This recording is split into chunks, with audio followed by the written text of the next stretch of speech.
Lo que estaban escuchando es un fragmento de ese programa especial que realizaban nuestros compañeros de Hora 25, y es que se cumple el aniversario de los últimos fusilamientos en nuestro país por la dictadura franquista.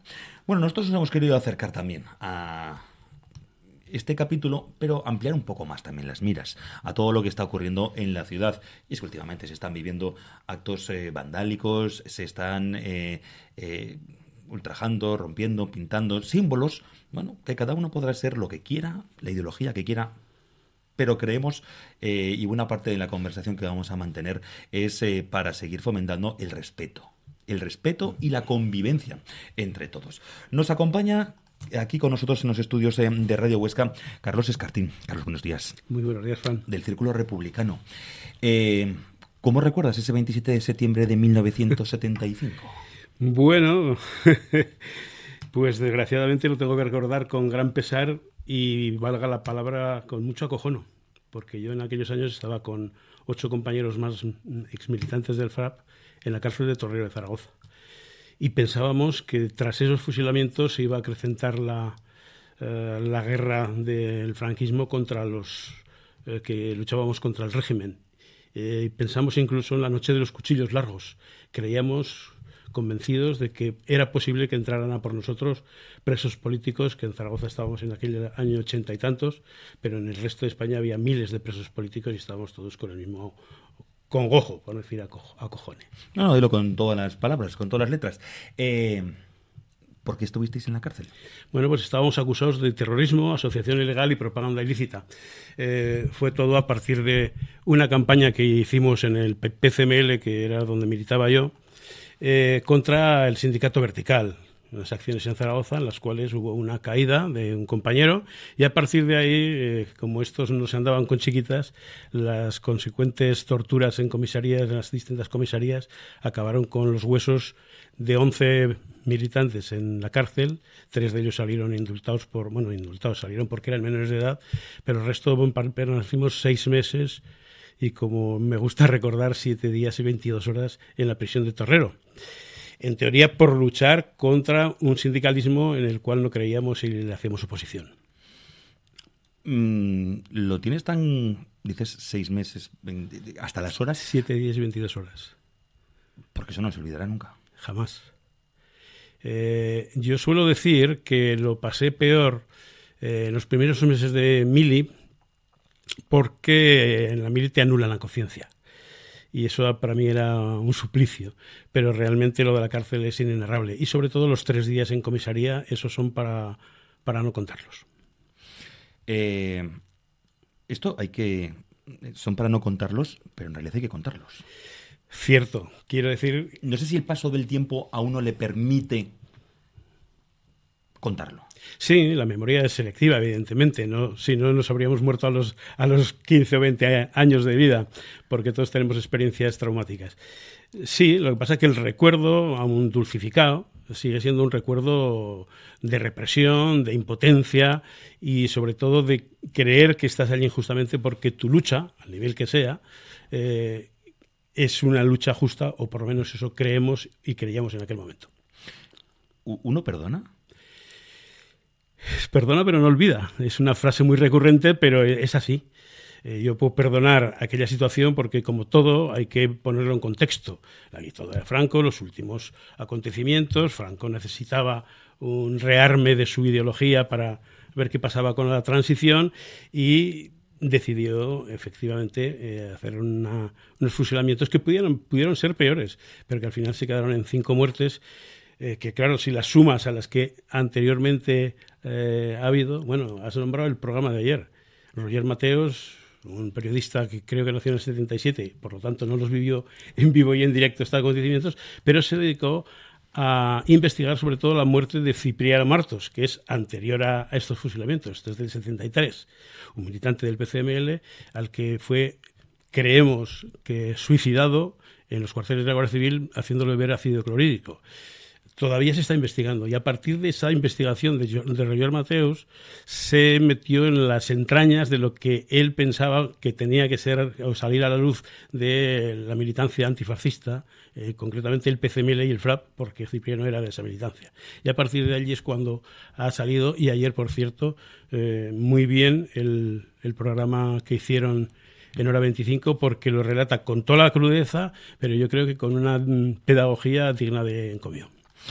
Pues es un programa que lo tienen ahí los podcasts, por supuesto, para poderlo escuchar. Se cumplen esos aniversarios. Carlos, ¿de este capítulo algo más que decir? No, porque nos pegaríamos horas y no tenemos tiempo. Simplemente es recordar, hacer valer que fueron unos juicios el 27 de septiembre completamente amañados, completamente politizados y completamente teledirigidos simplemente para dar un escarmiento a la izquierda que, con la excusa de las muertes de unos policías, también hay que ponerlo en contexto, hicieron una masacre con unos juicios farsa, incluso fusilando a gente que estaba claramente que era inocente, como José Humberto Baena, por ejemplo. Carlos, estamos viviendo esa crispación que había, esa tensión que había al final de la dictadura franquista, como bien has dicho. Querían dar un golpe de efecto para demostrar que la fuerza seguía y que ellos estaban aquí.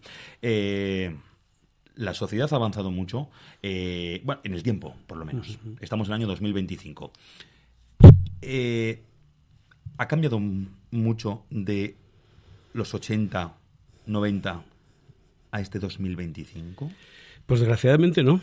Yo, las últimas observaciones a nivel no solo nacional, sino internacional, parece que están en claro retroceso. Quiero decir, el acceso y el aumento de la ideología de extrema derecha en toda Europa. España sigue siendo una excepción, gracias a, como decía Carrillo, gracias a Dios, aunque soy ateo. Me parece preocupante, muy preocupante. No se han ido. Están allí, quiero decir, los que decíamos franquistas siguen estando en los circuitos de poder y sobre todo están aprovechando una situación totalmente ficticia y de, como se dice ahora, de fake news, porque para un gobierno que tenemos, en teoría, el más progresista de la historia de la democracia en este país, resulta que lo están intentando criminalizar absolutamente por todo.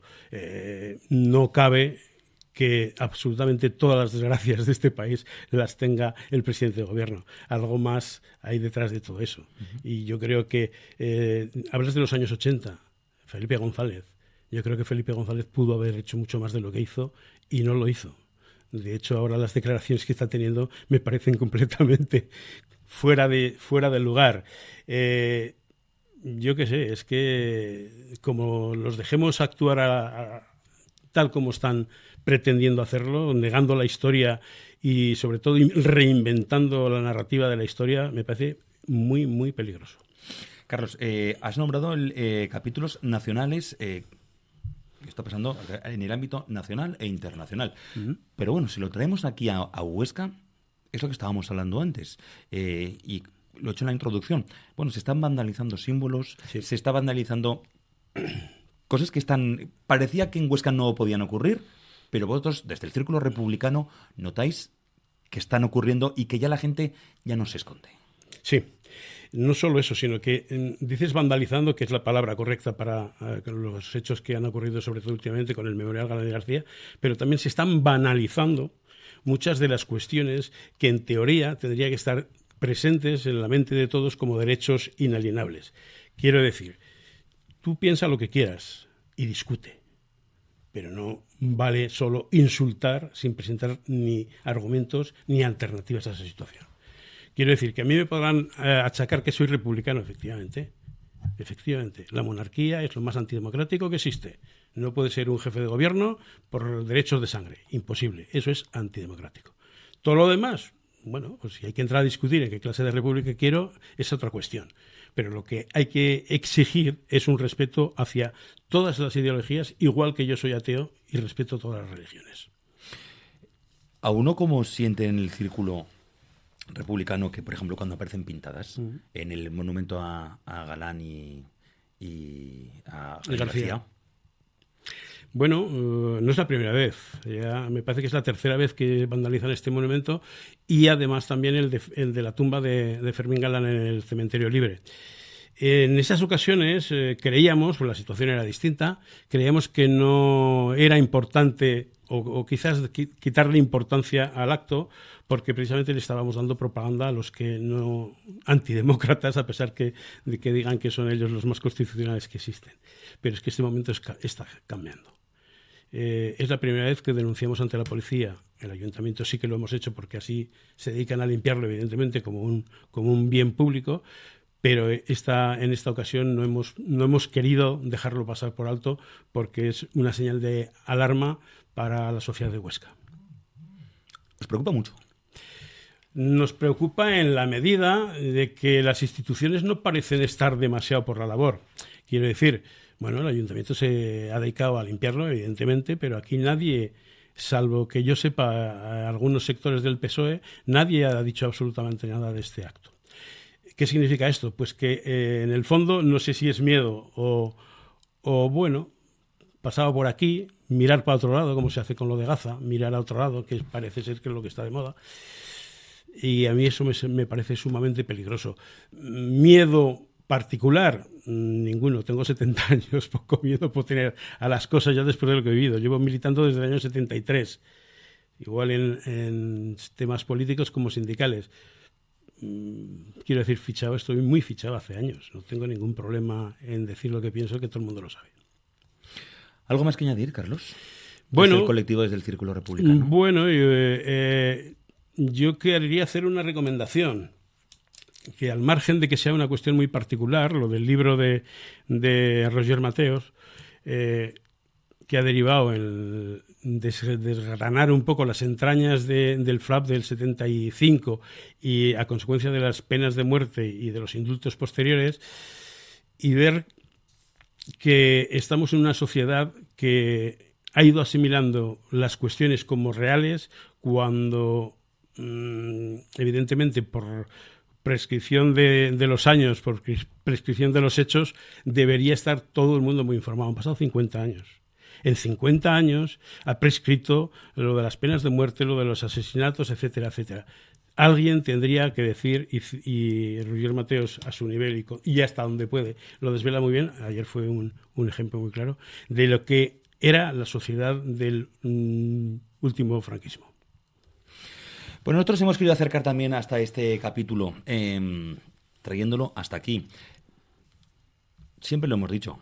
Bueno, pues cada uno que tenga las creencias, la ideología que quiera, pero lo más importante, y en una sociedad como la nuestra, es saber convivir, saber respetar, saber, muchas cosas. Cuando la gente dice que la historia no es importante, no se da cuenta de la barbaridad que está diciendo, porque muchas veces tenemos que saber lo que ha ocurrido antes para saber entender lo que está ocurriendo ahora y no caer en los errores. Sé que a Carlos Escartín siempre le hago la misma pregunta, pero es que, por si acaso hay que decirlo. ¿Hay repúblicas de derechas? Efectivamente. Y nosotros nunca jamás hemos dicho de que defendamos una república exclusivamente de la izquierda. Voy a recordar a Joaquín Paricio, que no era ningún dechado de izquierdoso, y él siempre me decía: Carlos, hasta que no os enteréis de que estamos gente de derechas, que somos republicanos, digo, Joaquín, si yo eso ya lo sé. El problema es que la historia nos está separando de una manera, que